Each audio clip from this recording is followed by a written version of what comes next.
The mid-July sun hung like a brutal copper disc over rural Georgia. It baked the cracked asphalt of County Road 17 until heat waves shimmered and danced above the pavement like ghostly serpents. It was the kind of oppressive southern heat that made the air itself feel heavy, the kind that sent lizards scurrying for shade and kept sensible people locked indoors with their air conditioning cranked to maximum. The temperature gauge on the dashboard read 102 degrees. But on the black asphalt of Hank's Fuel and Fix, it felt closer to 120. A pitch-black Chevrolet Tahoe pulled into the gravel lot of the gas station. Its tires crunched over loose stones and sent up small clouds of pale dust. It was a magnificent vehicle, a 2024 model with dark-tinted windows, a reinforced suspension that spoke of heavy-duty capability, and a subtle but powerful Interceptor engine humming under the hood. The SUV cost roughly $70,000. And to anyone with a trained eye, it was glaringly obvious that this was no ordinary civilian vehicle. The government plates, though understated, told a story of federal ownership. The modifications spoke of tactical requirements, but to the man watching from across the two-lane highway, idling in his county sheriff's cruiser with the air conditioning blasting against his weathered red face, the Tahoe looked like something else entirely. It looked like a prize. The driver's side door opened, and a woman stepped out into the brutal afternoon sun. She stretched her stiff legs, rolling her shoulders to work out the knots that had accumulated during 6 hours of continuous driving. She was 34 years old, with sharp, intelligent eyes and the kind of composed posture that suggested someone who had spent years in high-pressure environments. She wore a crisp white blouse, immaculately pressed despite the heat, and dark tailored slacks that spoke of professional discipline. A navy blue blazer completed the ensemble, cut just loose enough to conceal something resting securely at her hip. Maya Richardson had not slept in 72 hours. She had spent the last 3 days embedded in the most intense operation of her career, a joint task force takedown of the Ironwood Syndicate, a sprawling interstate racketeering and drug trafficking ring that had operated along the I-75 corridor for nearly a decade. The warehouses had been raided, the arrests had been made. 47 members of the organization were now in federal custody, and roughly $12 million in cash, drugs, and weapons had been seized. Maya had led the tactical breach herself. Now all she wanted was to reach the regional field office in Atlanta, file her mandatory after-action reports, and collapse into her own bed for the first time in what felt like a lifetime. Her bones ached with the deep, persistent fatigue. Her eyes burned from lack of sleep. Her mind, usually sharp as a scalpel, was operating on the fumes of adrenaline and determination. She pumped premium fuel into the Tahoe, watching the numbers climb on the ancient pump display. The gas station was a relic from another era, with rusted pumps, a flickering neon sign advertising Coca-Cola at prices from 1985, and a general air of neglect that suggested it survived more on local necessity than any real business acumen. Inside, through the grimy windows, she could see a young attendant behind the counter, a teenager who looked like he would rather be anywhere else. Maya's situational awareness, honed by 12 years of federal service, registered the sheriff's cruiser the moment it lurched across the highway. She watched through her peripheral vision as the heavy vehicle crossed the center line without a turn signal, tires crunching violently over the loose gravel as it pulled into the lot, and parked at an aggressive defensive angle directly behind her Tahoe. The positioning was deliberate, blocking her exit path completely. It was not the approach of an officer responding to a routine call. It was the approach of a predator who had spotted prey. Maya did not react outwardly. She continued pumping fuel, keeping her posture relaxed but her senses entirely alert. She had dealt with small-town law enforcement before. She understood the particular breed of authority that sometimes festered in isolated rural counties, where oversight was minimal and the badge became less a symbol of public service and more a license for personal power. She hoped this would be nothing, a routine interaction. Perhaps an officer curious about the expensive federal vehicle passing through his jurisdiction, maybe even a friendly warning about speed traps ahead. But the way the sheriff stepped out of his cruiser, the way he adjusted his wide-brimmed hat and rested his hand on the butt of his sidearm before he even approached, told Maya everything she needed to know about what kind of man she was dealing with. Sheriff Wade Dawson had worn the star in Oak Haven County for 15 years. He was 58 years old, heavy-set, with a face weathered by decades of southern sun, and a permanent expression that seemed to hover somewhere between suspicion and contempt. His uniform was crisp, his boots polished to a high shine, and his belt loaded with enough equipment to suggest a man who believed deeply in being prepared for any confrontation. The star pinned to his chest was genuine silver, a personal touch he had paid for himself, and it gleamed in the afternoon sun as if announcing his authority to anyone who dared question it. Wade Dawson considered Oak Haven County his personal kingdom. He had built his 15-year tenure on a foundation of intimidation and localized nepotism. His deputies were loyal because they feared him. The county commissioners gave him whatever budget he requested because they feared the consequences of refusing. The citizens of Oak Haven had long ago learned that compliance was easier than confrontation, that the sheriff's word was law regardless of what the actual law might say.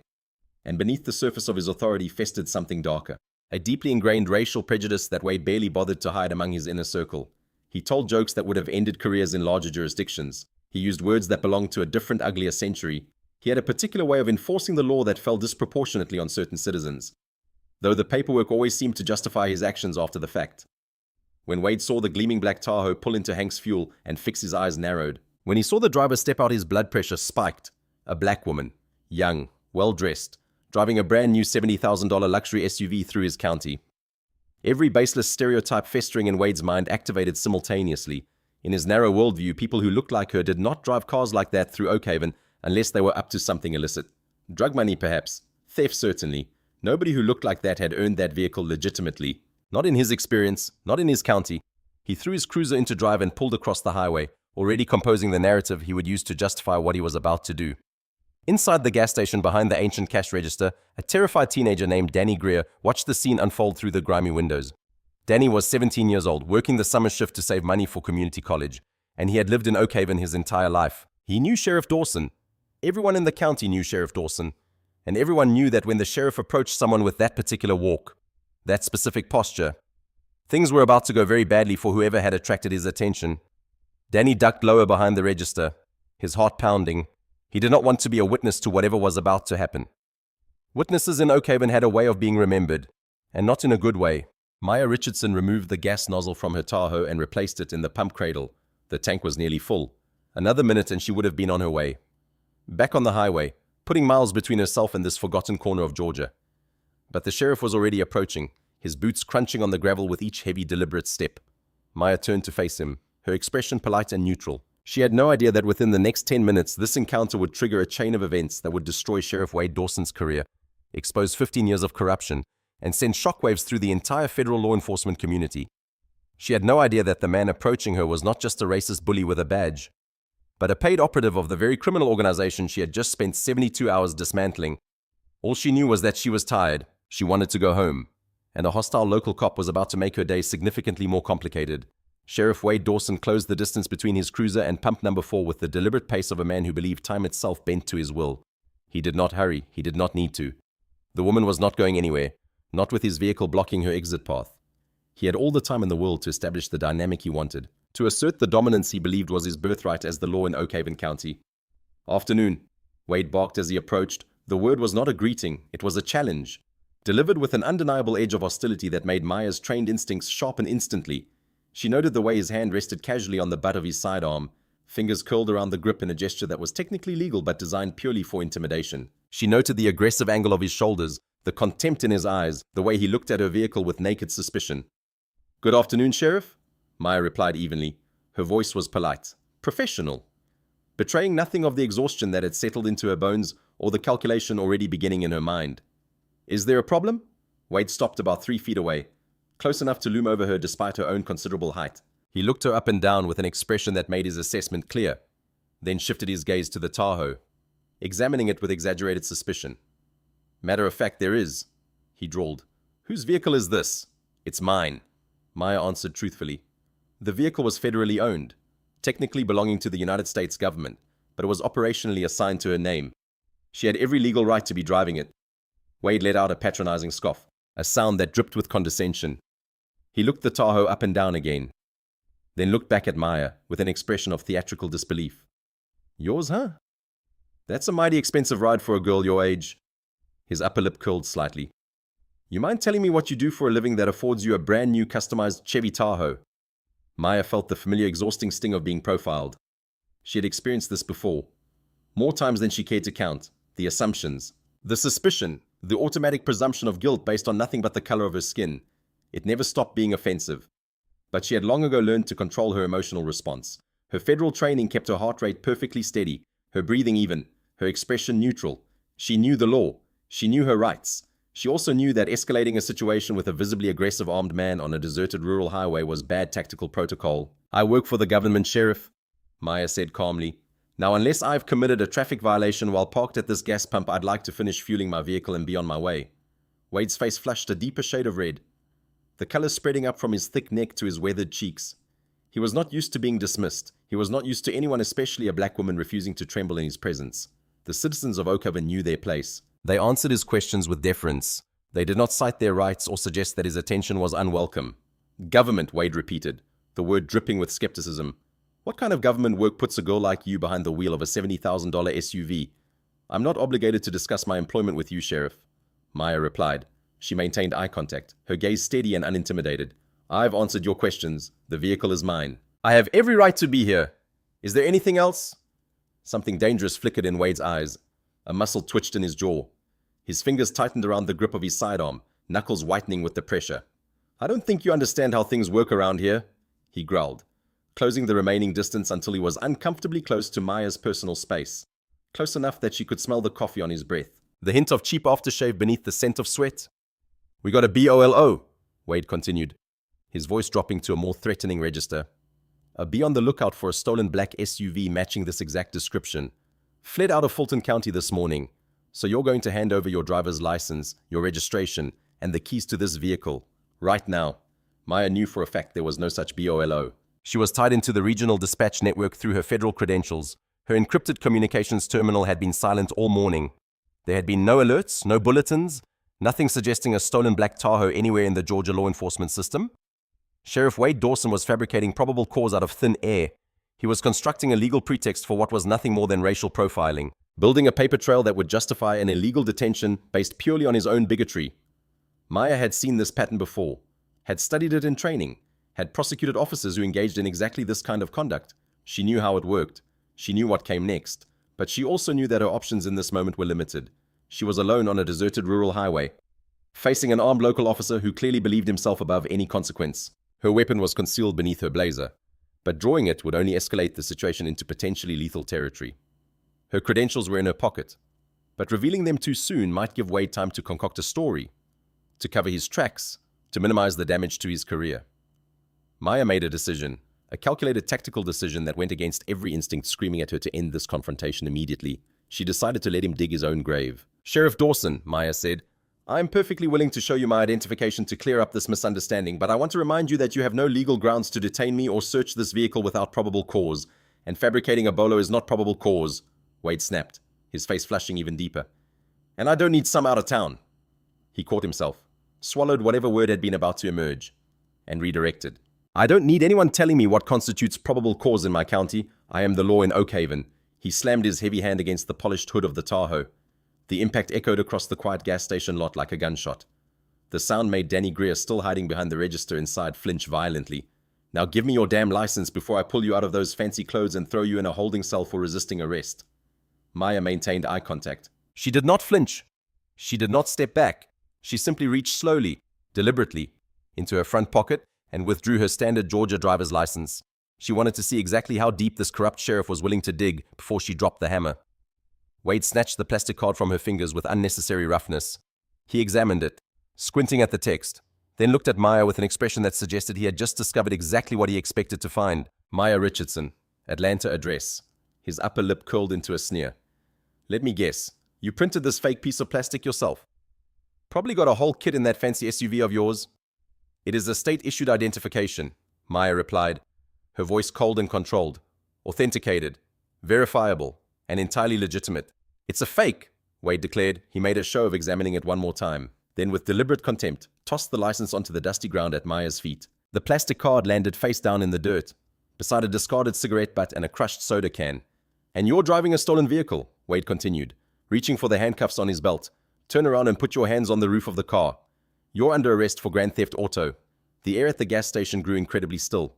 The ancient pump clicked, signaling that the tank was full. Somewhere in the distance, a crow called out, its harsh cry echoing across the empty fields. Maya did not move to pick up her license from the dirt. She did not turn around. She did not place her hands on the roof of the Tahoe. Instead, she squared her shoulders and stared directly into Sheriff Wade Dawson's eyes, recognizing with perfect clarity the dangerous tipping point of the confrontation. "Sheriff," Maya said, her voice dropping to a deadly calm that usually preceded violence, "I'm going to give you exactly one opportunity. Step back, pick up my property from the dirt, return to your vehicle." Wade's hand froze on his handcuffs. "If you attempt to place those handcuffs on me," Maya continued, each word landing with the weight of absolute certainty, "you will be making the biggest, most irreversible mistake of your entire career." Wade let out a loud mocking laugh that echoed across the empty lot. But there was something wrong with the sound. It was too forced, too loud. And beneath the bluster, a flicker of uncertainty had crept into his eyes. People did not talk to him like this. Suspects usually cried, panicked, or ran. This woman was doing none of those things. She stood with the rigid, perfectly balanced posture of someone who knew exactly how to dismantle a threat. Her eyes held no fear, no desperation, only a cold calculation that Wade found deeply unsettling. "Are you threatening a sworn officer of the law?" he demanded, reaching for the radio mic clipped to his shoulder. "Dispatch, this is Unit 1. Wade barked into the radio, his eyes never leaving Maya's face. "Send backup to Hank's Fuel and Fix. I've got a hostile suspect, Grand Theft Auto, refusing to comply." The radio crackled with static before a woman's voice responded. "Copy that, Unit 1. Deputy Holt is 2 minutes out." Wade smiled, a cruel expression that did not reach his eyes. "You just bought yourself a felony charge, girl." He spat, unholstering his handcuffs with a theatrical flourish, resisting arrest, threatening an officer. "By the time I'm done writing this up, you'll be looking at 5 to 10 in state prison. You are fabricating a stop," Maya stated. Her voice utterly calm, her mind cataloguing every word, every violation, every crime being committed against her. "You are lying about a BOLO. You are attempting a false arrest based on racial profiling. All of this is being recorded by your own dashboard camera. And you have just created grounds for a federal civil rights investigation. You have no jurisdiction here," Wade snarled. "I have all the jurisdiction," he continued, taking a step forward and reaching aggressively for her arm. "Now turn around before I—" Before his fingers could even brush her sleeve, Maya stepped back smoothly, her hand moved toward the inside breast pocket of her navy blazer. Wade panicked. His training, what little he had, kicked in with terrible consequences. He dropped the handcuffs onto the gravel. His hand flew to his holstered firearm, fingers wrapping around the grip. And though he did not draw, the threat was unmistakable. "Hands!" Wade screamed, his face contorted in a mix of rage and sudden fear. "Let me see your hands! Pull it out slow!" "Calm down, Dawson," Maya commanded, her voice cutting through his panic like a blade through paper. "I am retrieving my credentials. You are going to look at them. And then you are going to realize how profoundly you have miscalculated." Slowly, keeping her movements entirely visible, Maya Richardson withdrew a thick black leather wallet from the inside pocket of her navy blazer. Wade Dawson watched her hand with predatory intensity, his own hand still resting on the grip of his firearm. His body weight shifted forward onto the balls of his feet in a stance that suggested he was prepared to draw at the slightest provocation. His breath came in quick, shallow bursts. Sweat beaded on his forehead despite the air conditioning that had been blasting in his cruiser moments before. Maya's movements were deliberate, almost ceremonial in their precision. She had performed this exact action hundreds of times over her 12-year career, revealing her credentials to suspects, to local law enforcement, to anyone who needed to understand exactly who and what they were dealing with. But there was something different about this particular moment, something she wanted to savor. With a practiced flick of her wrist, Maya flipped open the leather wallet and held it up directly in front of Sheriff Wade Dawson's face. The harsh Georgia sun caught the brilliant glint of solid gold, a federal shield, polished to a mirror finish, gleaming in the afternoon light with the unmistakable weight of governmental authority. Above it, set into the leather, was an impeccable government ID card. The card displayed a photograph of Maya Richardson, her expression stoic and professional. Beside the photograph was the seal of the Department of Justice, rendered in precise detail. And beneath the seal in bold, undeniable lettering were the words that would haunt Wade Dawson for the rest of his life. "Special Agent Maya Richardson, Federal Bureau of Investigation." Wade froze. His hand, still resting on his firearm, began to visibly tremble. The confident, aggressive posture that had defined every moment of this confrontation collapsed like a sandcastle before an incoming tide. The color drained from his face, leaving his weathered skin looking gray and sick in the harsh sunlight. He blinked rapidly, his brain desperately trying to process the catastrophic reality of what he was looking at. This was not possible. This could not be happening. He had profiled hundreds, maybe thousands of citizens over his 15-year career. He had harassed, intimidated, and bullied countless people who looked like this woman. None of them had ever produced federal credentials. This was not supposed to happen. Not here. Not in his county. Not to him. "Read it," Maya commanded. Her voice was ice. Wade's mouth opened, but no sound came out. His lips moved, forming silent words that his throat refused to produce. His eyes darted between the gold shield and Maya's face, as if hoping he might find some evidence that this was an elaborate joke. A prank. Anything other than what it so obviously was. "Read it aloud." The command cracked across the gas station lot like a whip. Wade's voice, when it finally emerged, was barely above a whisper, a broken, trembling sound that bore no resemblance to the booming authority he had wielded moments before. "Special Agent, Federal Bureau of Investigation." The words hung in the sweltering air like a death sentence. Maya did not smile. She did not gloat. She simply watched as the full weight of his mistake crashed down upon Sheriff Wade Dawson, crushing 15 years of unchallenged authority into dust. "That's correct," Maya said, her voice cold and clinical. "I'm a special agent with the Federal Bureau of Investigation, currently returning from a joint task force operation. This vehicle belongs to the United States government, and you, Sheriff, are currently detaining a federal officer without probable cause. Wade's hand slowly fell away from his firearm. His entire body seemed to deflate, the aggressive posture collapsing into something closer to physical surrender. He took a stumbling step backward, as if the credential wallet in Maya's hand was radiating some kind of invisible force that pushed him away. The crunch of tires on gravel shattered the terrible silence. A second county cruiser came skidding into the lot, dust billowing in a massive cloud behind it. Deputy Marcus Holt practically fell out of the driver's side door. A younger man who looked perpetually nervous, with the kind of hunted expression that suggested he had learned to survive under Wade Dawson's authority by keeping his head down and his mouth shut. "Sheriff," Deputy Holt called out, jogging toward the confrontation. "You need help. I got here as fast as—" He stopped dead in his tracks. The scene before him made no sense. The black woman in business attire standing with impeccable posture, holding up a gold badge that gleamed like a small sun. His boss, the most powerful and terrifying man in Oak Haven County, looking as though he had just been struck by lightning. "Deputy Holt." Maya addressed the newcomer without breaking eye contact with Wade. "Your sheriff has just attempted to place me under false arrest. He claimed there was an active bolo for this vehicle. Can you confirm whether Oak Haven Dispatch broadcast any such alert today?" Deputy Holt swallowed hard. His eyes darted between the federal agent and his boss, performing the rapid calculations of a man trying to determine which danger was more immediate. Wade Dawson had ruled his professional life for 7 years. He had witnessed the sheriff destroy careers, ruin lives, make people disappear from the community through sheer malicious pressure. But the woman holding that FBI badge represented something else entirely, something that existed outside Wade Dawson's kingdom, something that could reach into Oak Haven County and extract people with a power that no local sheriff could match. No ma'am," Deputy Holt stammered, the words emerging with visible difficulty. "No bolo on a black Tahoe today. Just a domestic call-out on Route 9. Wade's jaw tightened.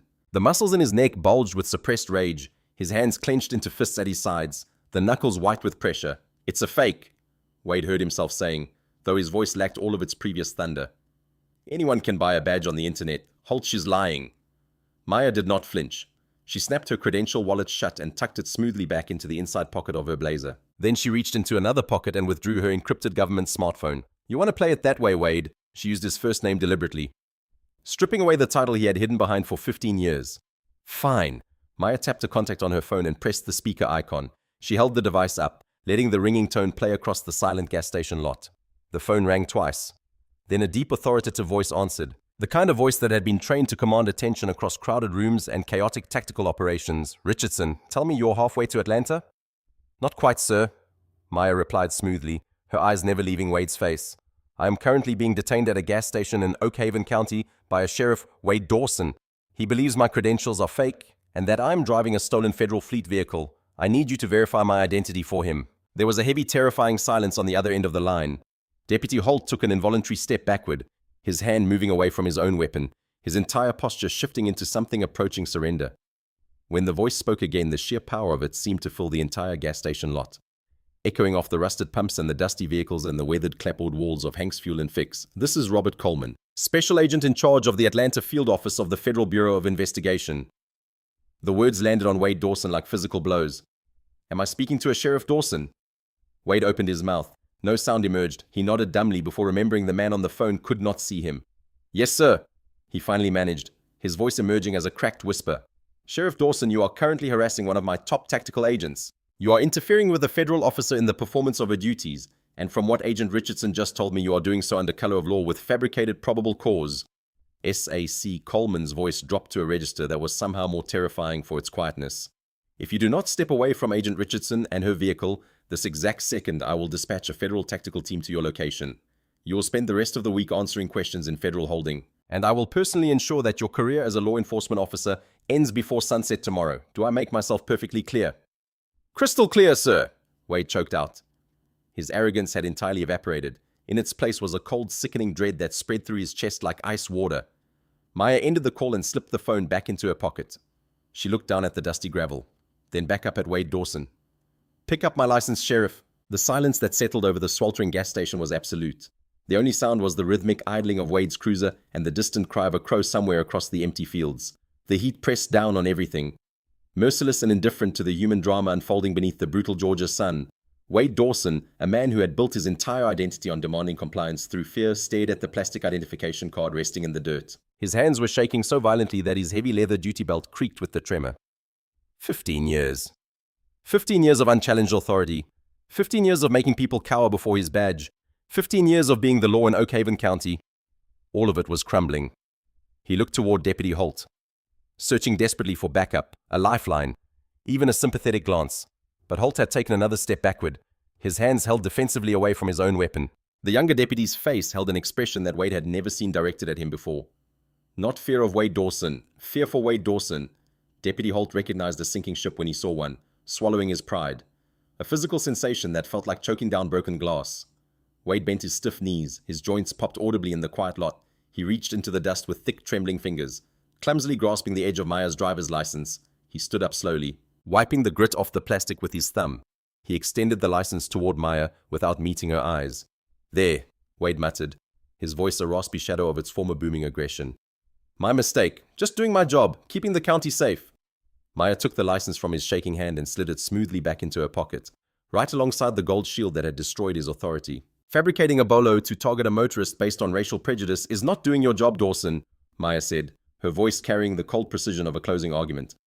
"It is a direct violation of Title 18 United States Code Section 242, deprivation of rights under color of law." She let the words hang in the air for a moment. "That is a federal felony. It carries up to 10 years in federal prison." Wade flinched as if she had struck him, his mouth opened, preparing to spin a lie about a misunderstood radio call, about an honest mistake, about anything that might salvage some fragment of his dignity. But Maya held up a single manicured finger to silence him. "Do not insult my intelligence by attempting to backtrack," Maya instructed coldly. "I have the dashcam footage from my vehicle. I have your dashcam footage. I have the gas station surveillance. And I have the audio recording of your dispatch logs, which I will be subpoenaing by end of business today." As she spoke, Maya's highly trained eyes drifted past Wade's shoulder. The trunk of his cruiser was popped open just a fraction of an inch. A broken latch, typical of poorly maintained rural county fleets. Through the narrow gap illuminated by a shaft of afternoon sunlight, Maya spotted something that made her heart skip a single carefully controlled beat. Though her face remained an unreadable mask of stone, her mind was racing. Tucked behind a spare tire and a dusty roadside flare kit was a heavy navy blue canvas duffel bag. It featured a very specific reinforced yellow zipper and a faded logo from a sporting goods store that had gone out of business a decade ago. Maya had spent the last 72 hours cataloging exactly 34 of those same vintage bags in a heavily guarded Atlanta warehouse. They were the signature transport containers of the Ironwood Syndicate. The massive interstate racketeering and drug trafficking ring her task force had just dismantled used those bags exclusively to transport untraceable bulk cash across state lines. The cartel paid off local law enforcement along the I-75 corridor to look the other way when their runners passed through. A chilling, triumphant realization washed over Maya Richardson. Sheriff Wade Dawson was not just a deeply prejudiced small-town tyrant with an inflated ego. He was a bagman. He was on the syndicate's payroll. "Deputy Holt," Maya said, shifting her attention to the trembling young officer. "What is your badge number?" 742, ma'am." Deputy Holt answered immediately, standing rigidly at something approaching attention. "You are going to return to your vehicle, Deputy," Maya instructed. "You are going to file a fully accurate supplemental report regarding this incident if you omit a single detail of Sheriff Dawson's behavior. Or if you attempt to corroborate his fabricated BOLO, you will be named as a co-conspirator in the federal indictment. Do you understand?" Deputy Holt's face went pale. He looked at Wade Dawson, his boss, his mentor in the ways of rural law enforcement, the man who had controlled every aspect of his professional life for 7 years. Then he looked at the FBI agent. The choice was not difficult. "Yes, Agent Richardson." "Absolutely," Deputy Holt stammered, already backing away toward his cruiser. "I'll file the report exactly as it happened. Every detail." "Yes, ma'am." Maya turned her piercing gaze back to Wade. She made a split-second decision. The kind of tactical judgment that had made her one of the Bureau's most effective field agents. She would not mention the blue duffel bag. Not yet. If she confronted Wade about the racketeering money now, he would destroy the evidence the moment she drove away. He would burn the cash, dump it in a river, bury it in the woods. The connection to the Ironwood Syndicate would vanish. She needed him to believe his only problem was a civil rights complaint. She needed him feeling confident enough to keep that bag exactly where it was until she could return with a fully armed tactical unit and a federal warrant. "Get in your car, Sheriff," Maya ordered, securing the gas cap on the Tahoe with a decisive click, "and wait for the hammer to drop." Wade Dawson did not say a word, defeated, terrified, and stripped of his localized power. He lumbered back to his cruiser like a man walking to his own execution. He practically fell into the driver's seat. His hands shaking so badly he could barely grip the steering wheel, he threw the car into reverse and sped out of the gravel lot, tires peeling rubber. Leaving behind a cloud of dust and the shattered remnants of his 15-year reign, Maya watched him go. Then she slid into the leather seat of the Tahoe, locked the doors, and allowed herself exactly 3 seconds to process what had just happened. She had come here to get gas. She had discovered that Sheriff Wade Dawson was the missing piece in the Ironwood Syndicate investigation. The corrupt local law enforcement contact that the cartel had refused to give up even under federal interrogation. The exhaustion that had plagued her for 72 hours had vanished completely. In its place was the electric adrenaline of a fresh hunt. Maya turned on the ignition and synced her encrypted communications terminal to the Atlanta field office, the secure connection established within seconds. And she dialed directly to the one person who could authorize what she needed. Special Agent in Charge Robert Coleman answered on the first ring. "Richardson, I assume Dawson backed down after our little conversation." "He did, sir, but there's something else." Maya put the Tahoe in drive and pulled onto the highway, heading west toward Atlanta. "I need an expedited search warrant for the Oak Haven County Sheriff's Department, specifically targeting the personal vehicle and assigned cruiser of Wade Dawson. You want a federal warrant over a bad traffic stop." Coleman's voice carried a note of skepticism over the encrypted channel. "Maya, I know the man is a menace, but civil rights investigations take weeks to build. We need documentation, pattern evidence, witness testimony. It's not just a civil rights violation, sir." Maya interrupted. She paused, letting the weight of what she was about to say settle. "I just positively identified an Ironwood Syndicate cash transport bag in the trunk of Dawson's patrol car. One of the vintage navy blue bags with the yellow zipper. Same type we catalogued in the warehouse. Dawson is their local blind spot on the I-75 corridor. He's dirty, sir. He's been taking cartel money to ignore their transport routes, probably for years." A sharp intake of breath came over the line. "Are you absolutely certain? I'd stake my badge on it." The silence that followed lasted only a few seconds, but Maya could practically hear Coleman's mind shifting into tactical command mode. Robert Coleman had been with the Bureau for 30 years. He had built his reputation on knowing when to push and when to hold back, when to follow procedure and when to cut through bureaucratic red tape with surgical precision. This was a moment for cutting. "I'll wake up Magistrate Judge Cynthia Reynolds right now," Coleman said, his voice hardening with resolve. "If Dawson is tied to Ironwood, we're not just looking at a civil rights case. We're looking at federal racketeering, conspiracy, money laundering, RICO charges." "My thoughts exactly, sir. Drive back to Atlanta, get some sleep. And that's an order, not a suggestion. You've been operational for over 72 hours. I need you sharp." Maya smiled grimly at the road ahead. "And in 72 hours, Coleman replied, "we burn Oak Haven to the ground." The call ended. Maya accelerated onto the interstate, leaving Oak Haven County in her rearview mirror. The setting sun painted the Georgia sky in brilliant shades of orange and purple, and for the first time in 3 days she allowed herself to feel something other than exhaustion. She felt anticipation. Meanwhile, back in Oak Haven, a false sense of security was beginning to settle over Sheriff Wade Dawson. He sat behind the wheel of his cruiser, parked on the shoulder of County Road 17, his hands still trembling on the steering wheel. His mind was racing, trying to process what had just happened, trying to calculate the damage and determine how to minimize it. A federal agent. He had tried to arrest a federal agent. The reality of it still did not feel fully real. It was like a nightmare he could not wake from, a joke that had gone too far, a cosmic mistake that would surely be corrected once the universe realized what had happened. But as the minutes passed and no correction came, Wade's panic slowly transformed into something else. Calculation. Wade Dawson had survived 15 years as sheriff of Oak Haven County by being cunning when circumstances required it. He knew how to manipulate paperwork. He knew how to pressure witnesses. He knew how to make inconvenient evidence disappear. By the time he pulled his cruiser into the parking lot of the Oak Haven County Sheriff's Department, his mind had already constructed a plan. First, he cornered his dispatch operator. Brenda Wilkes was a nervous woman in her 50s who had worked dispatch for the department since before Wade took office. She was reliable, thorough, and absolutely terrified of her boss. When Wade stormed into the dispatch center, closed the door behind him, and stood over her with murder in his eyes, Brenda's hands began to shake. "The radio logs from this afternoon," Wade said, his voice low and threatening. "You're going to scrub them." "Sheriff, I can't just—" "You're going to scrub them," Wade repeated, louder this time. "And you're going to enter a backdated anonymous tip about a stolen black SUV matching that woman's vehicle description. Understood?" Brenda's eyes darted toward the door, calculating the distance, weighing her options. But she had worked for Wade Dawson long enough to know that there were no options. There was only compliance. "Yes, Sheriff," she whispered. Next, Wade intercepted Deputy Marcus Holt in the locker room. Holt was changing out of his duty uniform, his movements quick and nervous, clearly hoping to escape the building before his boss found him. He failed. "Deputy," Wade said, stepping into the locker room and letting the door swing shut behind him. "We need to have a conversation about this afternoon." Holt froze, his shirt halfway unbuttoned. "Sheriff, you were just remembering that you never saw that woman produce any credentials," Wade interrupted. "You arrived at the scene. You saw a routine traffic stop, and you returned to patrol when the situation was resolved. That's what happened. That's what you're going to write in your report, and that's what you're going to say if anyone asks. Understood?" Deputy Holt's face went through a complicated series of emotions. Fear, anger, resignation. Sheriff, she had FBI credentials. She made a call to the special agent in charge of the Atlanta office. "I heard the whole thing. You heard nothing," Wade snarled, stepping closer until he was looming over the younger man. "You arrived after the situation was resolved. You didn't see any credentials because there weren't any credentials to see? Do you understand what I'm telling you, Marcus?" "Sheriff." "Because if you don't understand," Wade continued, his voice dropping to a deadly whisper, "I can make your life very difficult. Your wife's job at the county clerk's office, that can go away. Your mortgage, I know people at the bank. Your career in law enforcement, you'll be lucky to work security at a shopping mall." Deputy Holt stood frozen, caught between two terrors, the sheriff he had worked under for 7 years, a man who had demonstrated repeatedly that his threats were not idle, and the federal agent he had watched humiliate that same sheriff, a representative of a power far beyond anything Oakhaven County could contain. "Do we understand each other, Deputy?" Holt lowered his eyes to the floor. "Yes, Sheriff, we understand each other."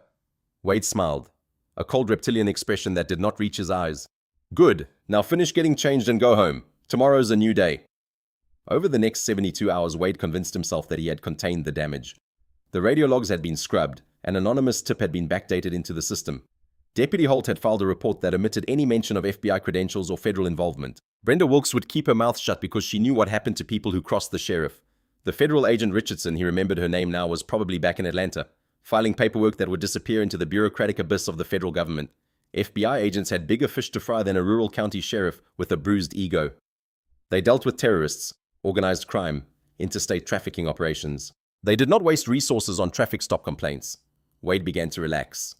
The blue duffel bag containing $60,000 in banded $100 bills, his payment for 6 months of looking the other way while Ironwood syndicate vehicles passed through Oakhaven County, sat safely locked inside a hidden floor safe beneath his desk. He had not touched it since the gas station incident, but he had not moved it either. Why would he? No one knew about the safe. No one knew about his arrangement with the syndicate. He was untouchable. By the third morning, Wade had almost convinced himself that the entire gas station incident had been a minor setback, an embarrassing encounter that would never be spoken of again. He sat behind his oversized mahogany desk, drinking stale coffee and reviewing the previous day's arrest reports with something approaching his normal arrogance. The sun was bright through the windows of his corner office. The air conditioning hummed quietly. The sounds of a typical morning filtered in from the bullpen. Deputies typing reports, phones ringing, the dispatch radio crackling with routine calls. At exactly 9 a.m., the heavy glass doors of the Oakhaven County Sheriff's Department shattered the morning calm. Not literally, but the effect was similar. Wade jumped, spilling hot coffee onto his uniform shirt. He looked up through the blinds of his office window and felt the blood freeze in his veins. The small cracked parking lot was overflowing with federal firepower. 3 heavily armored tactical Bearcats had blocked all exits, their massive frames painted in the unmistakable black and gold of federal law enforcement vehicles. Dozens of agents poured out of the vehicles, wearing olive drab tactical gear, Kevlar vests, and carrying suppressed automatic rifles. They moved with the coordinated precision of a military unit, taking positions around the building, covering every door and window. The words FBI Tactical Unit were emblazoned across their backs in bold yellow lettering, before Wade could even stand up from his desk, before his mind could process what he was seeing. His office door was kicked open with enough force to shatter the wooden frame. Special Agent Maya Richardson stepped through the debris. She was no longer wearing her understated business blazer and white blouse. She was clad in full tactical FBI gear, body armor, tactical vest loaded with equipment, a drop leg holster secured to her thigh. Her face held an expression of absolute terrifying resolve. Behind her stood Special Agent in Charge Robert Coleman, a tall man with steel gray hair and the bearing of someone who had commanded hundreds of operations just like this one. And behind Coleman, 4 heavily armed tactical operators, their weapons raised, their faces hidden behind tactical masks. "Sheriff Boyd Dawson," Maya announced, her voice echoing through the stunned, completely paralyzed precinct. Every deputy in the building had frozen at their desks. Brenda Wilkes sat at her dispatch station with her mouth hanging open. Deputy Marcus Holt stood in the doorway of the break room, a coffee mug slipping from his nerveless fingers and shattering on the floor. "Stand up," Maya commanded, "and step away from the desk." Wade Dawson's mouth opened and closed without producing any sound. He looked like a man drowning, desperately gasping for air that refused to enter his lungs. His mind, usually so quick to calculate and manipulate, had simply stopped functioning. This was not possible. This could not be happening. You have no right," Wade stammered, finally finding his voice. "This is my jurisdiction. I scrubbed the logs. You can't prove a damn thing about the gas station." The moment the words left his mouth, Wade realized his catastrophic mistake. In his panic, he had just confessed to tampering with evidence in front of a dozen federal witnesses. Maya Richardson offered a microscopic, icy smile. "We aren't here about the gas station, Wade." She stepped fully into the office, her tactical boots crunching over the splinters of the shattered doorframe. She reached into her tactical vest and withdrew a thick sheaf of papers, bound with an official federal seal. She tossed the documents onto Wade's desk, right over the spreading pool of spilled coffee. "This is a federal search warrant signed by Magistrate Judge Cynthia Reynolds," Maya announced. "We are executing a raid on this precinct under the Racketeer Influenced and Corrupt Organizations Act." Wade's knees buckled. He collapsed backward into his leather chair, his face entirely devoid of color. The tan, weathered complexion that had defined his appearance for decades had gone gray, as if all the blood in his body had suddenly fled to somewhere safer. "Rico," he whispered. "What? What are you talking about? Move him!" Maya ordered the tactical operators behind her. Two massive agents stepped forward, their movements precise and professional. They hauled Wade out of his chair with casual efficiency, spun him around, and slammed him face first against the wall of his own office. His arms were wrenched behind his back, and heavy steel handcuffs clicked shut around his wrists. The sound of those cuffs, the same cold metallic click he had threatened Maya with 3 days ago, seemed to echo through the silent precinct. Maya walked slowly around the desk, her eyes scanning the floor. She noted a slight depression in the carpet near the left leg of the heavy mahogany furniture, a detail that would have been invisible to anyone who was not looking for it. She knelt down, pulled back the edge of the carpet, and revealed the steel dial of a hidden floor safe. Arthur Bradley, the lead federal prosecutor for the Northern District of Georgia, has been tracking the Ironwood cartel's missing payroll for 3 years, Maya said, standing back up and looking at the handcuffed, trembling sheriff. "We know about the blue bags, Dawson. We know you took cartel bribes to ignore their transport routes. We know you've been their blind spot on the I-75 corridor." She gestured toward the floor safe. "And considering the panic in your eyes right now, I'm guessing the money is right under my feet. I want a lawyer." Wade whimpered. The words came out as barely more than a croak, his voice destroyed by terror. Tears were beginning to stream down his weathered cheeks, cutting tracks through the grime of 15 years of arrogance. "You're going to need several," Maya replied. She stepped forward, standing inches from his face, close enough that he could see every detail of her expression, every flicker of cold satisfaction in her eyes. "Wade Dawson, you are under arrest for deprivation of rights under color of law, obstruction of justice, tampering with evidence, and federal racketeering. You have the right to remain silent. I highly suggest you use it." The tactical operators hauled Wade out of his office and through the bullpen, past the frozen deputies who watched in stunned disbelief as their sheriff, the most powerful man in Oak Haven County, was perp walked out of his own precinct in handcuffs. Deputy Marcus Holt stood in the doorway of the break room, his broken coffee mug forgotten at his feet. His face held an expression that was equal parts terror and something that might have been relief. Brenda Wilkes sat at her dispatch station, her hands still frozen over her keyboard, tears streaming silently down her face. Outside in the brilliant morning sunshine, news vans were already arriving. Someone had tipped off the media, probably the federal prosecutor's office, eager to showcase another victory in their ongoing war against corruption. Camera crews assembled on the sidewalk across the street, their lenses pointed at the front doors of the Oak Haven County Sheriff's Department, when Wade Dawson emerged in handcuffs, flanked by FBI tactical agents. The camera flashes began. The footage would be on every local news channel by noon. It would go national by evening, and by the next morning, Sheriff Wade Dawson's face would be synonymous with a very particular kind of corruption, the kind that festered in isolated rural counties where oversight was minimal and accountability was non-existent. Inside the precinct, Maya, supervised as a team of forensic specialists, opened the floor safe beneath Wade's desk. The blue duffel bag was exactly where she had expected it to be. Inside were banded stacks of $100 bills, $60,000 in total. The same distinctive vintage cash transport containers that the Ironwood Syndicate had used for over a decade. Mixed in with the money were handwritten notes, dates, locations, vehicle descriptions, a record of every cartel transport that Wade Dawson had waved through Oak Haven County in exchange for his monthly payment. The evidence was overwhelming. The fallout was catastrophic and absolute. Within 48 hours, the federal government had frozen every single one of Wade Dawson's bank accounts under asset forfeiture laws. His house, his vehicles, his pension, all of it was seized pending the completion of the investigation. His wife, upon learning that her entire lifestyle had been built on cartel blood money, filed for divorce and fled the state. She gave a tearful interview to a local television station, claiming she had no knowledge of her husband's criminal activities. Whether anyone believed her was beside the point. She wanted nothing more to do with the name Dawson. Deputy Marcus Holt was the first of Wade's subordinates to flip. He accepted an immunity deal within 24 hours of the raid, recognizing that his choices were cooperation or prosecution. In exchange for full immunity from charges related to his altered report, Deputy Holt provided federal investigators with a detailed account of everything that had happened at the gas station, including Wade's explicit instructions to lie and his threats against Holt's career and family. Dispatcher Brenda Wilkes followed shortly after. She surrendered the original unaltered radio logs that she had secretly preserved, despite Wade's orders to scrub them. She testified before a federal grand jury, her hands shaking as she recounted 15 years of intimidation, of being forced to falsify records, of watching Wade Dawson abuse his authority without consequence. One by one, the people Wade had terrorized, manipulated, and controlled came forward, deputies who had witnessed his racial profiling, citizens who had been victims of his false arrests, business owners who had been shaken down for bribes, county officials who had turned a blind eye because they feared his power. The blue wall around Sheriff Wade Dawson did not just crack, it shattered completely. 8 weeks after the raid, Wade Dawson stood before federal judge Cynthia Reynolds in federal court. He was stripped of his uniform, dressed in a bright orange prison jumpsuit that hung loosely on a frame that had lost 30 pounds since his arrest. His weathered face was gaunt, his eyes hollow, his posture stooped in a way that suggested complete defeat. Federal prosecutor Arthur Bradley presented the evidence with methodical precision. The dashcam footage from Maya's federal vehicle, capturing every word of Wade's fabricated bolo and racial harassment. The gas station surveillance showing Wade throwing Maya's license into the dirt. The dispatch recordings proving the bolo was a lie.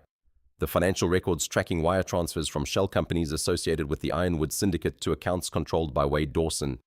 The testimony of Deputy Holt, Brenda Wilkes, and a dozen other witnesses who had finally found the courage to tell the truth. Wade's defense attorney, a court-appointed public defender who looked like he wished he were anywhere else, mounted the weakest possible defense. His client had made mistakes. His client had exercised poor judgment. His client was a product of a particular time and place, of a culture that was regrettably common in rural law enforcement. Judge Reynolds was not moved. The jury deliberated for less than 2 hours on every count: deprivation of rights under color of law, obstruction of justice, tampering with evidence, conspiracy to commit racketeering, money laundering. The verdict was the same: guilty. Judge Reynolds delivered the sentence with cold precision. Wade Dawson, you have disgraced the badge you wore for 15 years. You abused the trust placed in you by the citizens of Oak Haven County. You took money from criminals to look the other way while they poisoned communities across 3 states. And when you were confronted by a federal agent who happened to cross your path, you responded with the same racism and corruption that had defined your entire career. She paused, letting her words settle over the silent courtroom. I sentence you to 18 years in federal prison without the possibility of parole. The gavel came down with a sound like thunder. Wade Dawson collapsed. His legs gave out beneath him, and the bailiffs had to catch him before he hit the floor. As they dragged him toward the side door, he passed the gallery where Maya Richardson sat in the front row. Their eyes met for just a moment. Maya offered no expression, no satisfaction, no triumph, just the quiet certainty of justice served. Wade Dawson was led away in shackles, his 15-year reign of terror finally over.